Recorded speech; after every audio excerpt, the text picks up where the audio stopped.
Maybe I'm talking about learning marketing. Maybe I'm talking about learning sales. What I'm really talking about is being like Jesus. Despite what most industries will tell you, the truth is when you start a business and need to grow a business, focusing on the quality of the product for too long is actually the failing of most businesses. If I look at most businesses I've coached over the last 25 years, they have obsessed about what their industry says is important. Be a better chef or a better whatever else. And it's true that that is important. But a better chef without abundant customers really is a broke cook at home at best. And I think that the thing we get most lost with is actually developing the expertise that is important in the business, and it's probably not how good you are at the thing. You see, if you want to open a restaurant, you can employ great chefs. You don't necessarily have to be one. You must love food, love hospitality, love the industry. But really speaking, in all businesses, your ability to acquire customers on demand, which you can do quickly, easily, sustainably, and bring them in and delight them, is the mark of a great business. And I think that most people get really stuck. If I look at the KingdomPreneur business at the moment, our website is average at best. Huge amounts of room for improvement. Some of our quality of material we put out there is good, but it could be improved. A lot of the things that a lot of people waste time on is actually just ignored. What we focus about is getting customers and bringing them in. Now, your website really doesn't make a difference in this because the likelihood of somebody finding your website, unless you pour a huge amount of money into Google, for instance, is very slim. They're not just going to stumble across it.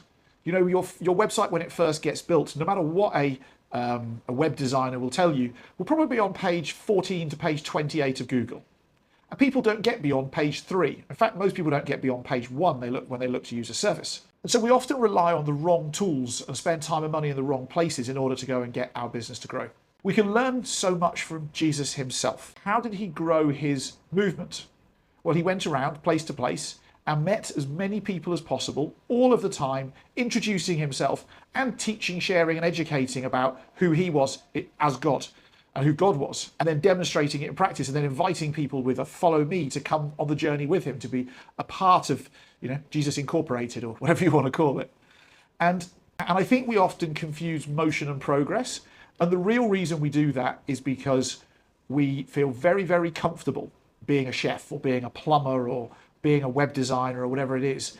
And the uncomfortable is finding the customers. That's learning the skill that you haven't yet learned.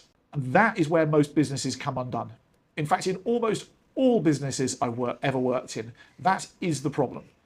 Now, businesses face different problems. When you get above a certain level, and you're probably not there yet if you're watching this video, that 15 to 25 staff or full-time employee level, you've generally not got a customer problem at that point in time. You've got a staff and employment problem, and you've got a structures and systems problem.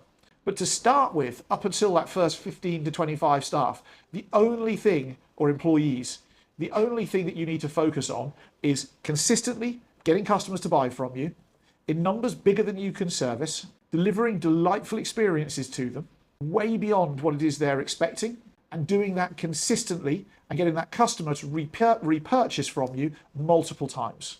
Ideally once a month for many years, but if not once a year, but ensuring that lifetime value of the customer is there where they keep on buying from you in a way or in some way, or referring friends or family to you. And so the thing that you really need to focus on from micro business to medium-sized business is simply your customer acquisition journey and avoiding the trap of outsourcing it to somebody else. There are some incredible outsourced marketing businesses out there. Like there's 3 in the whole of South Africa. All of the rest of them really don't know what they're doing.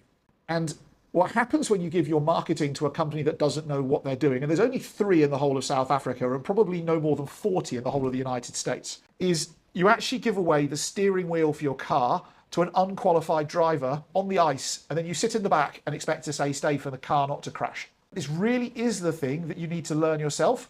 Or if you're going to use one of the few businesses who can do it for you, they're probably going to charge you a significant amount. And that's a great indicator that they probably can do a good job. And so maybe I'm talking about learning marketing. Maybe I'm talking about learning sales. What I'm really talking about is being like Jesus, acquiring human beings. The net worth of a business owner is really the number of people you've got in your phone who you could phone at any one point in time, and they are delighted to pick up the phone and have a conversation with you. And the more of those that are ideal customers or potential referrers for you, the better. And so how big's your network? You know, the network is your net worth is one of the oldest sayings on social media and about business. And yet it's a universal truth that keeps on coming up and will always stand the test of time. And so grow faster than you feel comfortable. Become an expert at bringing new customers on board as quickly as humanly possible. Service them with excellence and pay other people to do the servicing for you, even if the customer doesn't know those other people exist. That will help you grow not just a business that might sustain you, but an empire that could be inherited by your children's children.